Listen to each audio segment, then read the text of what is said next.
হয়ে যাবে। একবার রাব্বুল আলামিন আজরাইল আলাইহিস সালামকে ডাক দিছে, বলে আজরাইল তুমি তো সবার জান কবজ করো, তোমার কি কখনো কারো জান কবজ করতে কষ্ট লেগেছে? তখন আজরাইল আলাইহিস সালাম বলছে, আল্লাহ দুইজনের জান কবজ করতে আমার কষ্ট হয়েছে এই জীবনে। বলে কার কার? বলে একবার অনেক সাইক্লোন তুফান, একটা জাহাজ ধ্বংস হয়ে গেল তুফানে। এরপর একটা আইল্যান্ডের মধ্যে পাড়ের মধ্যে একটা নারী গর্ভ অবস্থায় ছিল, প্রেগনেন্ট ছিল।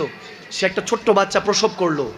যখন নিউবর্ন বেবি দেখলাম, ছোট্ট বাচ্চা, তখন ওই তুমি পাঠিয়েছো ওই মাটার, ওই যে বাচ্চাকে জন্ম দিয়েছো ওই মাটার রুটা কবজ করতে আমার বড় মায়া লেগেছে। এই সমুদ্রের পাড়ে এই মরুভূমিতে একটা ছোট্ট বাচ্চা ছেলে, এই বাচ্চাটার কি হবে তার কথা ভেবে আমার ওই মহিলার জান কবজ করতে কষ্ট হয়েছে।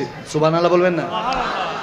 বলে তারপর হলো সাদ্দাদ, যে 200 বছর লাগিয়ে দুনিয়াতে একটা বেহেশত বানিয়েছিল, কত হীরা জহরত কত কিছু, সবচেয়ে সুন্দর নারী পুরুষ ওই জায়গায় এনেছিল, হুর গেলমান বানিয়েছিল। এমন কোন হীরা যত্ন জহরাত নেই, হীরা নেই, স্বর্ণ গয়না নেই, এমন কোন সুন্দর ফুল ফল নেই যেই ওই বেহেশতে সে লাগায় নাই। যখন সে প্রবেশ করবে, তুমি ওই দরজার সামনে বলতেছো সাদ্দাদের জীবন ওই লাইফটা তার রুটা কবজ করতে, তখন আমার বড় কষ্ট হয়েছে যে এত কষ্ট করে 200 বছর লাগায় জান্নাতটা বানাইলো, দেখতে পারবে না। তখন রাব্বুল আলামিন ডাক দিয়ে বলে, ওই যে সেই ছোট্ট বাচ্চাটার জান যখন তার মার জানটা কবজ করতে ওই বাচ্চাটার উপর দয়া হয়েছিল, ওই ছোট্ট বাচ্চাটাই সাদ্দাদ।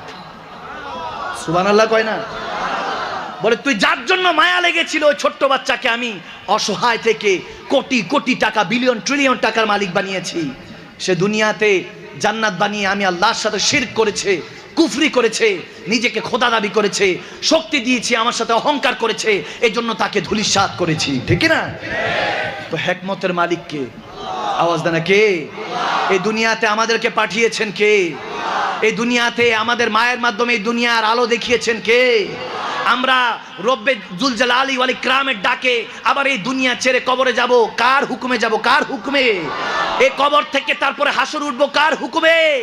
তারপর ওখান থেকে জান্নাত কিংবা জাহান্নামে যাব কার হুকুমে?